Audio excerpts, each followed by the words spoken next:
I was, when I went back and reread that, I was quite kind of marveled at some of those words, because I thought, I read that, that came out of here, my heart's in my head, and then onto the paper.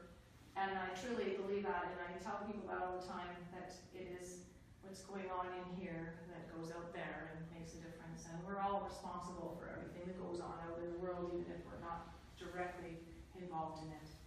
So the first place you start is with yourself. And if everybody on the planet started with themselves, being healthy, happier, being more loving, that so many of the problems we have on our planet would disappear. But it takes a lot of faith and courage. And it's hard when you're being drowning in a lot of negativity, especially from news reports and other people in your life. So don't do that. Stay positive, stay committed, and keep going, because every single thing we do as a person, every action we take that's healthy for us and others makes a difference. It does. Sometimes you won't see it right away, but ultimately it will make a difference. I had the opportunity to, at the end of the book, I wrote a chapter a little bit about what had happened to me, and I ended up with a stage 0 melanoma on my left leg after I came back from my bicycle trip down to California. It was a stage 0, so I was very lucky that I had gone in when I did, and I knew there was something wrong with it when I went in to see the doctor, and she said, no, there's nothing wrong with that, and I said, no, take it off, there's something wrong. She was wondering how I knew, but I just knew. I know my body really well.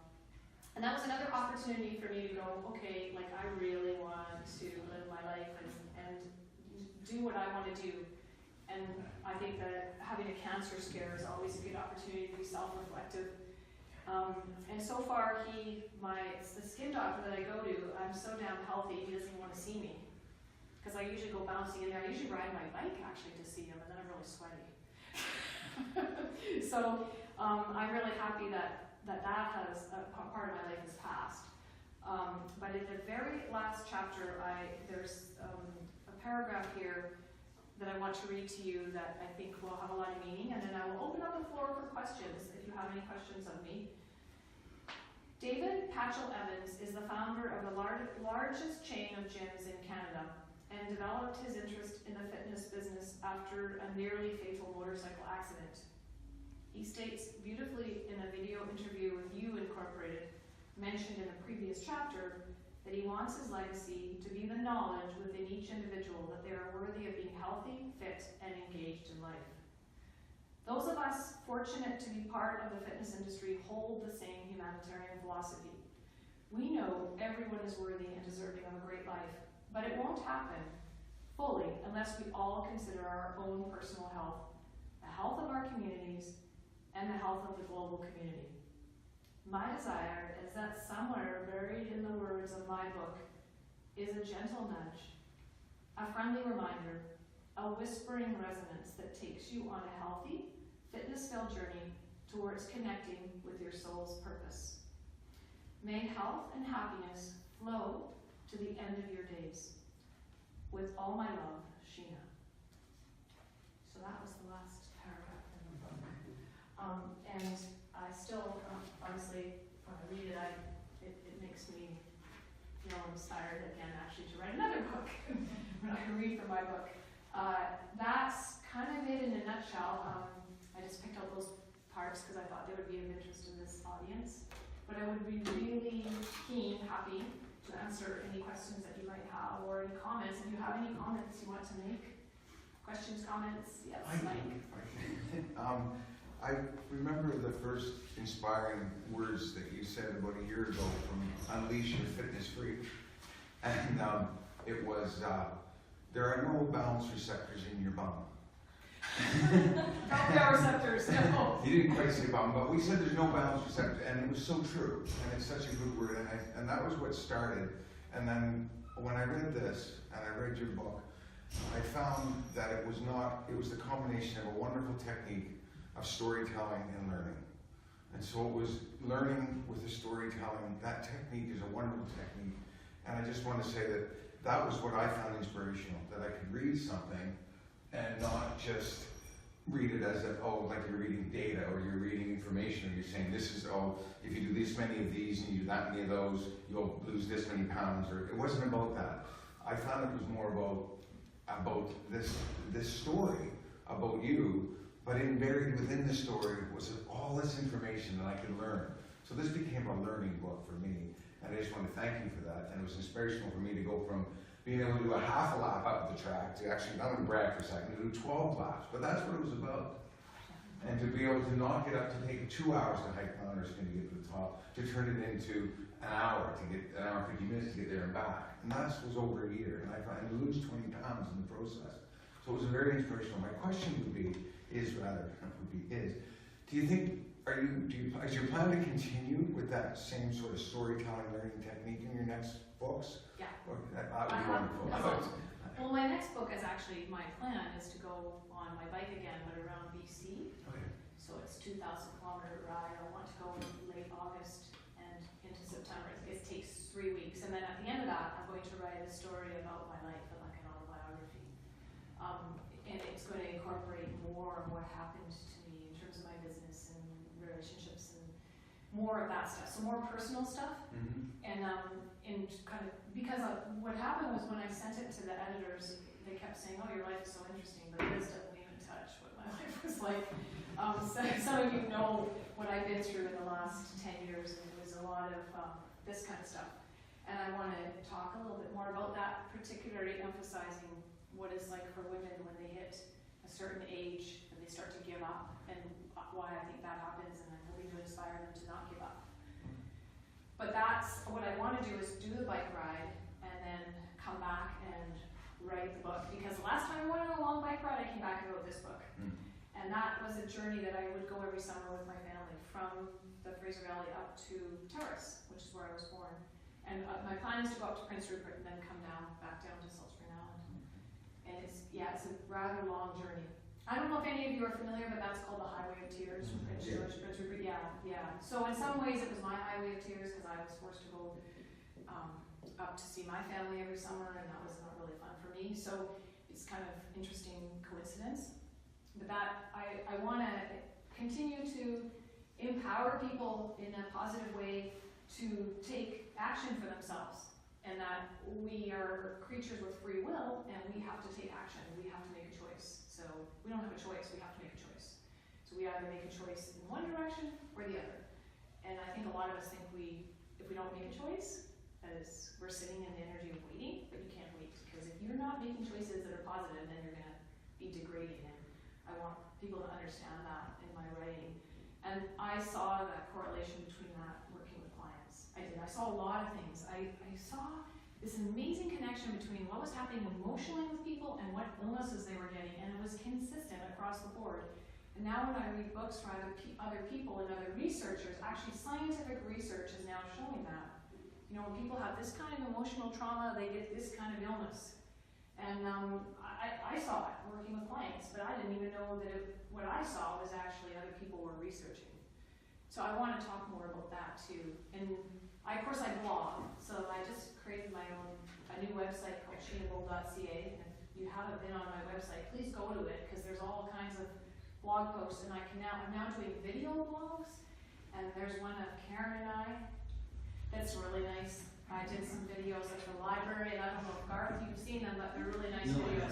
Yeah, I came in and I videotaped my process of coming to the library with my books to put them on the shelf, and apparently they're being taken out and read. Like the two that I have donated are being read by people living on Salt Spring, so that's exciting. I did a video of Karen and I talking about what the library does for new authors or people doing a book launch. Because this is all, it's a big thing when you're a writer to have to do the marketing and promotion. Not only you that are writers in here know that. It's one thing to write the book, but then actually putting your name out and your face out, it's a different process. And I've had a great time working with the library. This has been amazing. They have sponsored this today for us.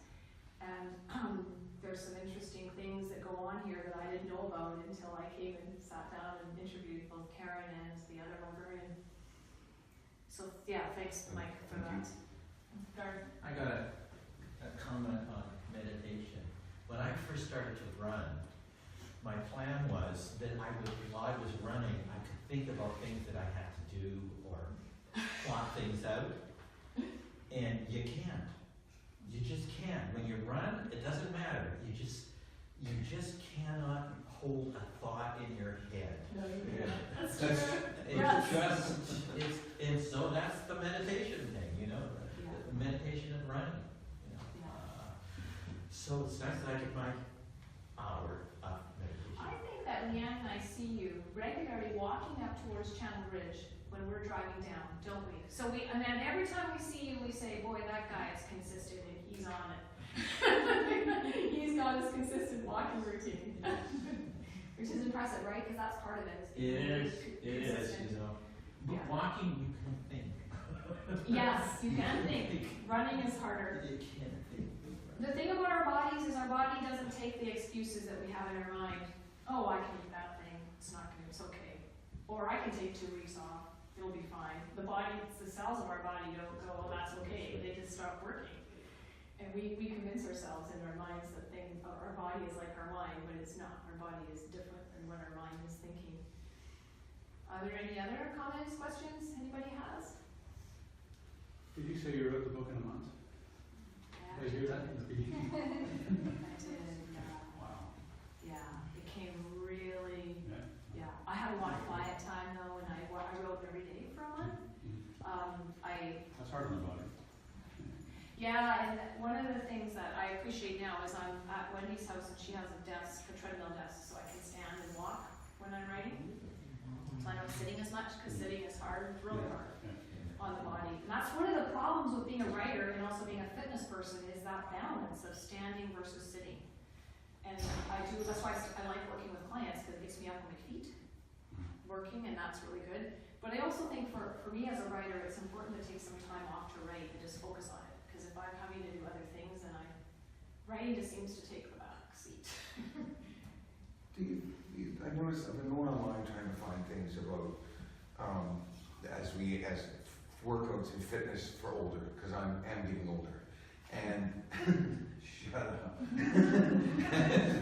and so what I'm thinking is, and I couldn't find out, are there things that you think would, as people age and change, as your physical body changes, that you have to change your, like a lot of stuff online and magazines you see are for younger people, you know, and then you're trying to find stuff for, Yeah, do you think there's something? well, I think to be there's done for that? so many of the things that happen in a gym, and exercise equipment in a gym that's geared for 20-year-olds is really dangerous for their body. They don't know they're hurting themselves until they get older.